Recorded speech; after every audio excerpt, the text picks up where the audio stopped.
Capítulo 9. Orando por necesidades especiales y niños al borde de la muerte. Todo tiene su tiempo, tiempo de nacer y tiempo de morir. Eclesiastés 3, versículos 1 y 2.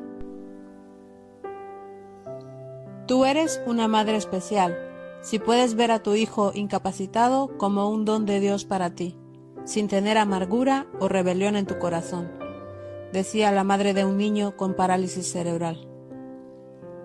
Esta madre, que tiene 3 hijos activos y saludables y uno con una enfermedad paralizante, comparte cómo ora por él. Ella ora así: Señor, te pido que permitas que otros niños acepten a mi hijo y que traten de ser sus amigos a pesar de que es diferente. Por sabiduría e infinita paciencia para mí misma, para mis otros hijos y el resto de la familia. Que la vida de mi hijo glorifique a Dios en la tierra. Juan 17:4. Y que su vida toque a otros. Oro también por su sanidad y en ti espero.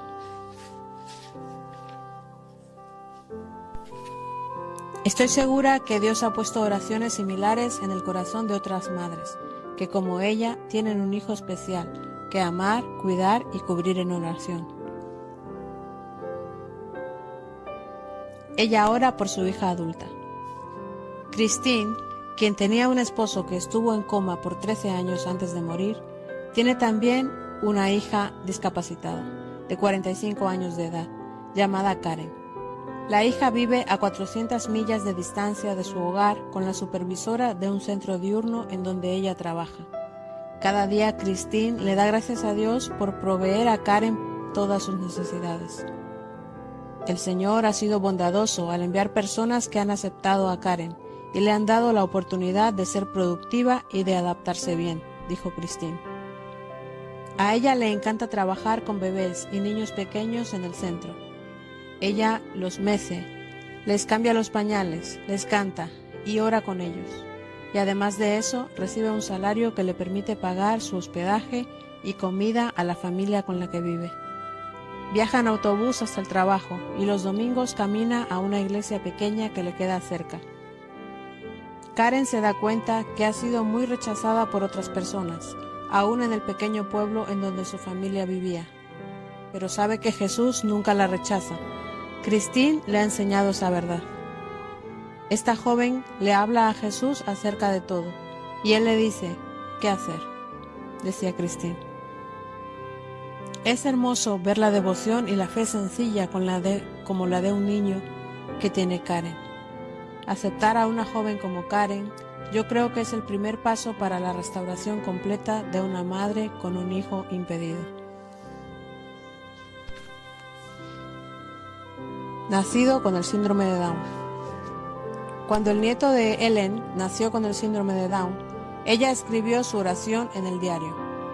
Gracias, Señor, por esta oportunidad de acercarme más a ti y confiar en ti cuando no puedo entender. Ayúdame a quitar los ojos de la gente y de mí misma para ponerlos en Jesús y en su extensa y eterna perspectiva. Él tiene el telescopio y yo tengo la oportunidad de ver cómo Dios ve a la gente, no por lo mucho que pueden hacer, escribir o contribuir. Él nos ama, a mí y a Jason, solo porque somos gente creada para reflejar su gloria. Jason y otros como él nos ofrecen la oportunidad de ser compasivos y amorosos, no egoístas, ni mezquinos, ni intolerantes. Más adelante, ella me escribió: esta experiencia hizo que mi fe se agrandara. Todo el tiempo del primer año de vida de Jason, el Señor me mostraba versículos que me ayudaban a ver como Él lo ve, hablar como Él habla y hacer lo que Él hace. Usando los espejuelos de Dios, Él ha agrandado el alcance de mi visión. Todas las cosas a mi alrededor cambian, pero Dios mismo y su ley son más seguros que cualquier ley física. La mayoría de nosotros probablemente conoce algún padre con un hijo en esta condición, que podría necesitar nuestro sostén y entrenamiento en la oración.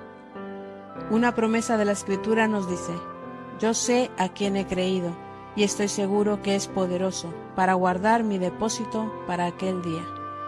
Segunda de Timoteo 1:12. una nueva dimensión en la oración y el aprendizaje para los padres. El autor Jamie Buckingham, mi mentor y amigo, escribió el prólogo de la primera edición de este libro. Me gustaría compartir algunos pensamientos y oraciones del diario de Jamie y Jackie acerca de uno de sus hijos.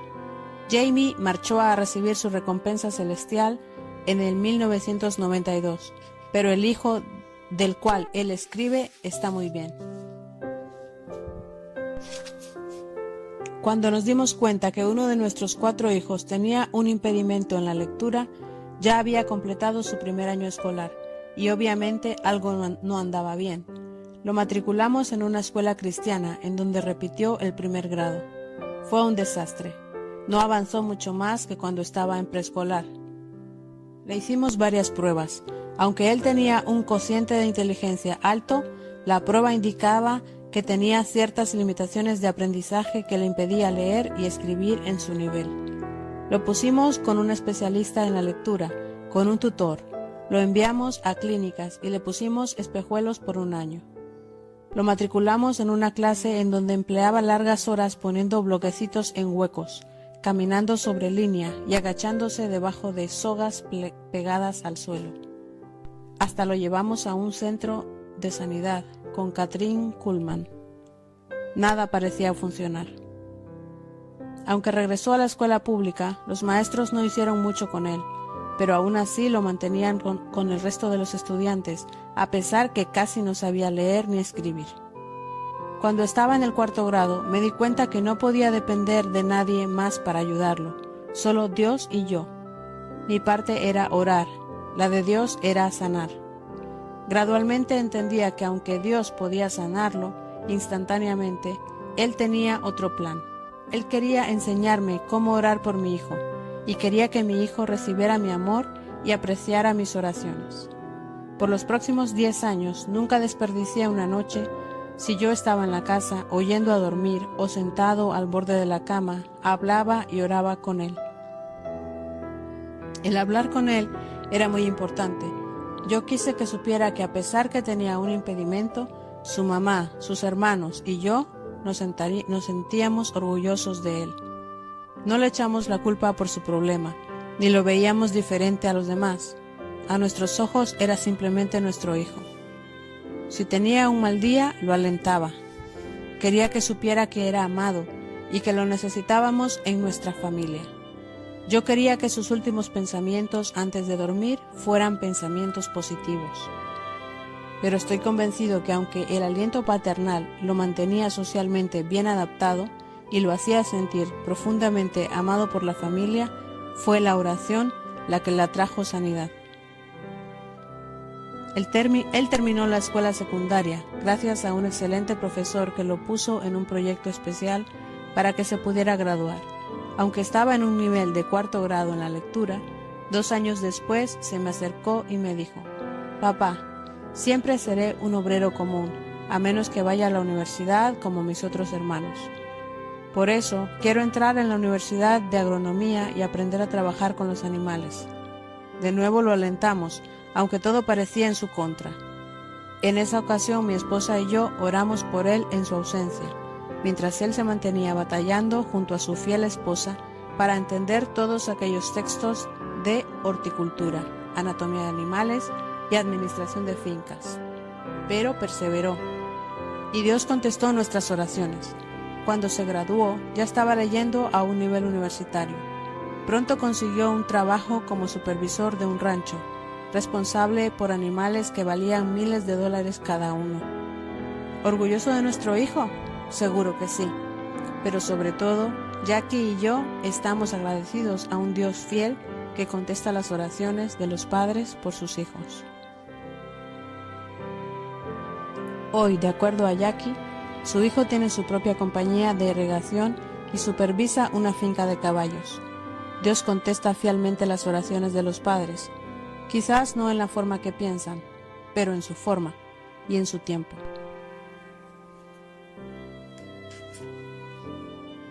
La lucha contra la ira.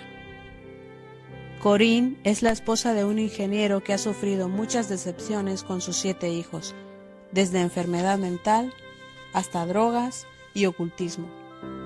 Pero ella ha aprendido a caminar en perdón. Cuando su hija Bettina nació, ella supo que era especial y se enojó con Dios. Cuando cumplió los 3 años, finalmente decidí aceptar a Bettina tal como era. Compartía Corinne en una reunión en Denver. Yo la había amado desde que nació, pero aceptarla como mía era diferente. Finalmente perdoné a Dios por mi decepción con Él. Perdoné a Bettina por decepcionarme y la acepté como mi propia hija.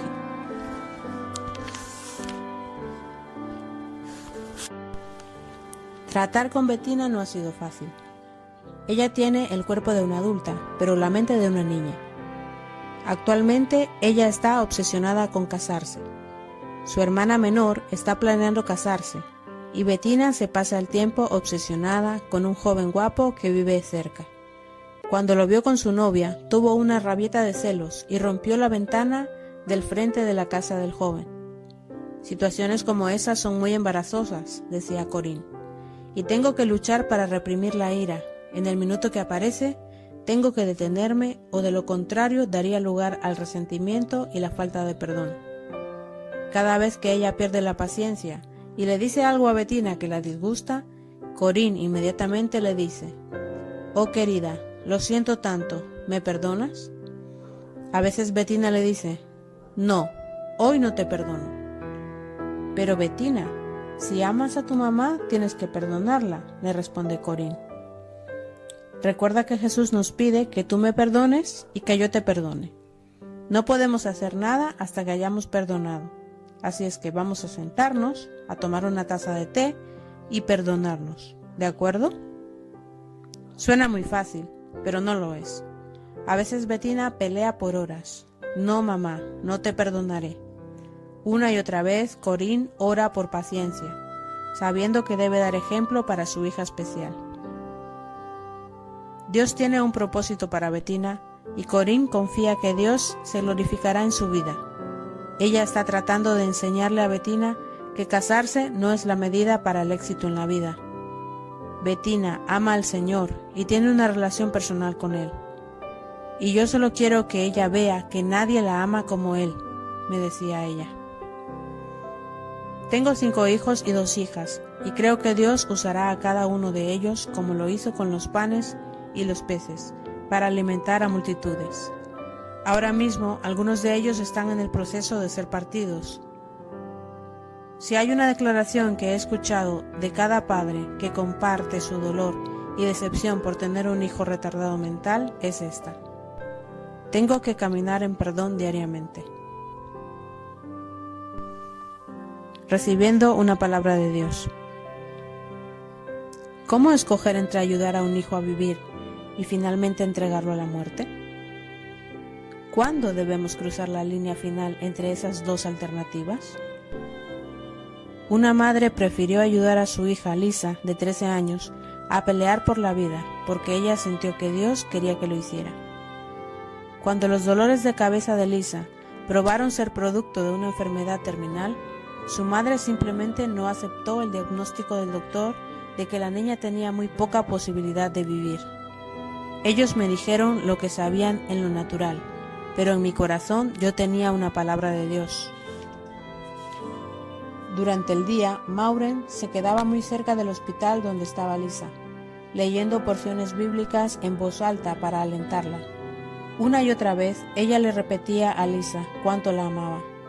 Aunque Lisa se encontraba casi en coma, su madre le contaba de las actividades de la familia como si Lisa pudiera entender cada palabra. Lo último que supe de esta familia es que Lisa todavía vive y su madre se mantiene alentándola con sus oraciones. Creo que todas nuestras pruebas son diseñadas para probarnos y hacernos mejor, no peor, y para que continuemos hacia Dios, no en contra de Dios, decía Maureen. De cada experiencia oscura, obtengo una feliz conclusión. La misericordia de Dios y su gracia han estado conmigo y con mi familia a través de todo esto. Muerte inesperada. Nuestro tiempo está en manos de Dios. Las madres que han visto a sus hijos morir me dicen que inicialmente se sintieron enojadas con Dios por no haberlo impedido. También contra el conductor borracho que provocó el accidente del coche, y aún contra ellas mismas por no haber intervenido de alguna forma. Una madre todavía airada contra Dios, varios meses después de la muerte de su hijo, subió a una montaña a orar. ¿Por qué mi hijo? Él era un hijo maravilloso. ¿Por qué mi hijo? Mientras se aquietaba, sintió la voz de Dios como un eco. ¿Por qué mi hijo? Las palabras se clavaron en su corazón como un dardo de verdad. Dios dio a su hijo y no lo libró de la muerte en la cruz. Ella comenzó a llorar. En ese momento comenzó su sanidad y su restauración. Su hijo estaba con Dios en el cielo. Sí, nuestro tiempo está en las manos de Dios, de un Padre amoroso que ve más allá de nuestro entendimiento. Nosotros no podemos, bajo nuestra óptica, explicar algunas cosas acerca de la muerte de aquellos que mueren jóvenes.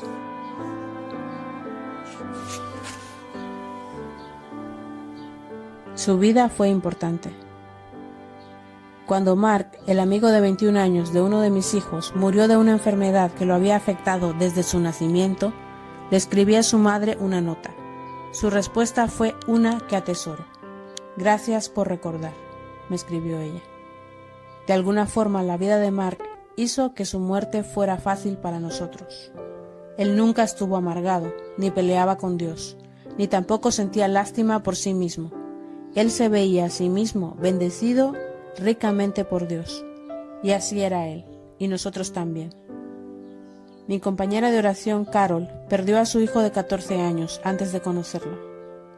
Después de todo, ella llamó a todos los pastores de su pequeña comunidad para que anunciaran el domingo, desde el púlpito, la muerte de su hijo. Ella les pidió que leyeran este mensaje. Nada de lo que le dimos a Hal, educación, bienes, materiales, aún nuestro amor, nada fue importante, excepto que tenía a Jesús y la vida eterna. Cuando un hijo muere, nos ayuda a recordar que Dios es nuestro compañero en el dolor. Jesús ya pasó por el sufrimiento y por la muerte, y quiere ministrarnos en nuestro dolor.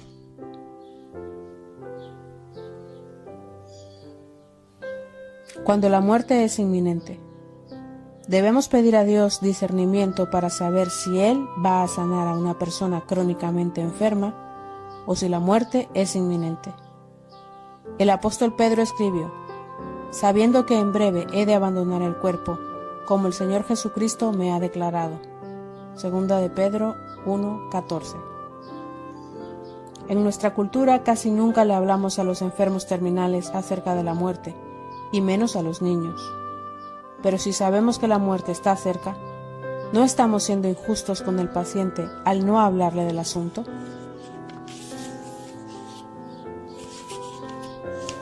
Cáncer, SIDA y otras enfermedades son problemas en todo el mundo. No podemos asumir en forma piadosa que cada niño y cada adulto va a ser sanado. Sí, por supuesto oramos por sanidad, pero también tratando de llevar a nuestros hijos al Señor si no son salvos. En la economía de Dios, la salvación es más importante que la sanidad. Mi compañera de oración Fran es enfermera y terapeuta física que ha trabajado con muchos pacientes terminales. Mark, su hijo de 29 años, casi muere debido a un caso agudo de la enfermedad Hodgkin hace algunos años. Fran sabe por experiencia propia lo que significa enfrentarse a la pérdida de un hijo. Debemos recordar a nuestros hijos que cada uno de nosotros nos enfrentaremos con la muerte en algún momento, me dijo ella, recordando el tiempo de agonía que atravesó al entregar a Mark a Dios para que se cumpliera su voluntad. No se nos ha prometido que estaremos aquí cuando Jesús regrese. Yo decidí que tenía que preparar a Mark para la muerte o para la sanidad. Estamos muy agradecidos porque fue sanado. De su experiencia tratando con enfermos terminales, Fran dice que como cristianos debemos hacer dos cosas: estar seguros que el paciente haya aceptado a Jesús como su Salvador y dejar de fingir que la persona nos está muriendo. En su lugar, debes ayudarlo a tratar con el miedo a la muerte, que es común en todos nosotros, me dijo ella. Puedes hacer eso orando por paz y asegurándole que estar ausentes en el cuerpo es estar presentes con el Señor. 2 Corintios 5:8. Debemos ser amorosos, bondadosos y sensibles al Espíritu Santo en lo que decimos. Ella aconseja hablar con el Hijo y que se le enseñe acerca de nuestro ser, explicándoles que Él es Espíritu, tiene un alma y vive en un cuerpo, que el Espíritu que vive en Él vivirá eternamente con el Señor, si es que lo conoce, y si no lo conoce, pasará la eternidad en angustia y oscuridad.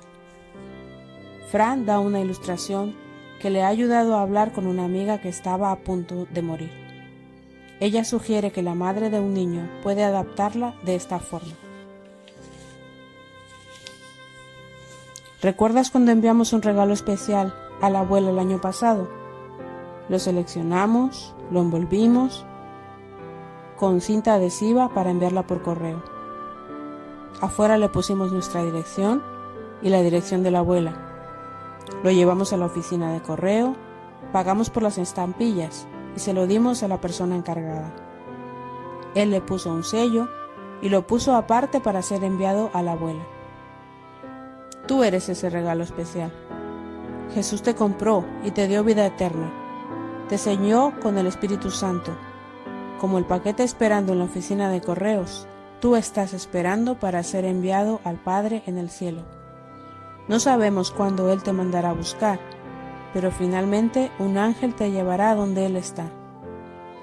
Estaremos separados por un poco de tiempo, pero papá y yo iremos después, porque Jesús también nos compró y nos está preparando para enviarnos al Padre.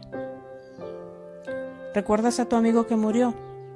Tú lo verás, y a otros también, pero al que reconocerás mejor será a Jesús. Jesús dejó el cielo, vino a la tierra a vivir, y murió por nosotros para que fuéramos perdonados y hechos puros como Él es. Él regresó al cielo para preparar un lugar maravilloso para ti y para mí y para todos los que le aman. Yo voy a sentarme aquí y voy a agarrar tu mano hasta que Jesús te mande a buscar. Entonces pondré tu mano en la suya y de ahí en adelante Él te llevará para estar con Él. Fran dice que es un grave error permitir que los niños piensen que la vida en la tierra es todo. Debemos enseñarles acerca del cielo y que vivir en la tierra es solo una pequeña etapa de preparación para la vida en el cielo. Muchas veces las madres no han llevado a sus hijos a Jesús, pensando que son muy pequeños o que tendrán mucho tiempo para hacerlo. Nunca es muy temprano, ni muy tarde para que hagas esto.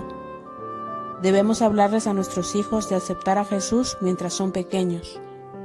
La madre de Corrie ten Boom la ayudó a recibir a Cristo cuando tenía 5 años, y Corrie siempre recordaba el momento exacto.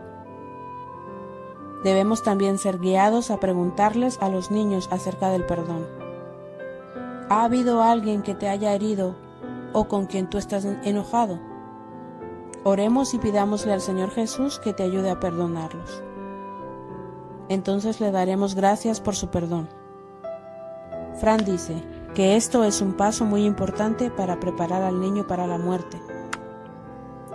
Ella también enfatiza que las madres debieran leer en voz alta las Escrituras que les aseguren a sus niños que a donde ellos van no hay pena ni dolor y que tendrán una mejor vida en el cielo que la que tuvieron en la tierra.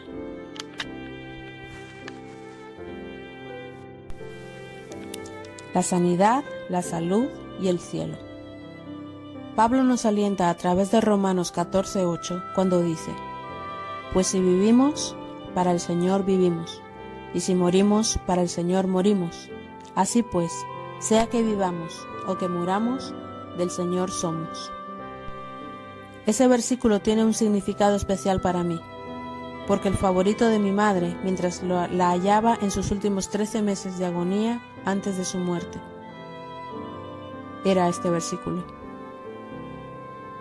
La cuidaba durante el día y en las noches dormía en un catre junto a ella. Además de hablar mucho acerca de nuestro Salvador, nuestros temas favoritos de discusión eran la sanidad, la salud y el cielo. Eran momentos maravillosos en donde empleábamos tiempo buscando en las Escrituras lo que Dios decía acerca de esos 3 temas.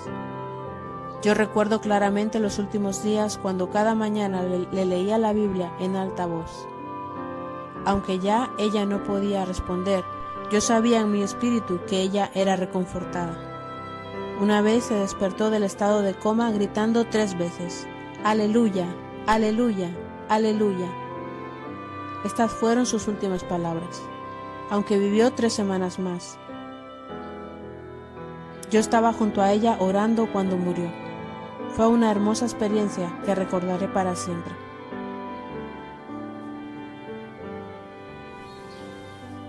Escrituras para compartir con los que están al borde de la muerte. Aquí están algunas escrituras para compartir con los seres amados que se enfrentan a la muerte. Aunque ande en valle de sombra de muerte, no temeré mal alguno, porque tú estarás conmigo. Salmo 23, 4. No temas, porque yo estoy contigo. No desmayes, porque yo soy tu Dios, que te esfuerzo. Siempre te ayudaré, siempre te sustentaré con la diestra de mi justicia. Isaías 41:10. He aquí, yo estoy con vosotros todos los días, hasta el fin del mundo. Mateo 28:20. Si tomare las alas del alba y habitare en el extremo del mar, aún allí me guiará tu mano y me asirá tu diestra. Salmo 139, 9 y 10. No se turbe vuestro corazón. Creéis en Dios, creed también en mí. En la casa de mi Padre muchas moradas hay. Si así no fuera, yo os lo hubiera dicho ya. Voy, pues, a preparar lugar para vosotros. Y si me fuere y os preparara lugar, vendré otra vez, y os tomaré a mí mismo, para que donde yo estoy, vosotros también estéis. Juan 14, versículos del 1 al 3. Y esta es la promesa que Él nos hizo, la vida eterna. Primera de Juan 2:25.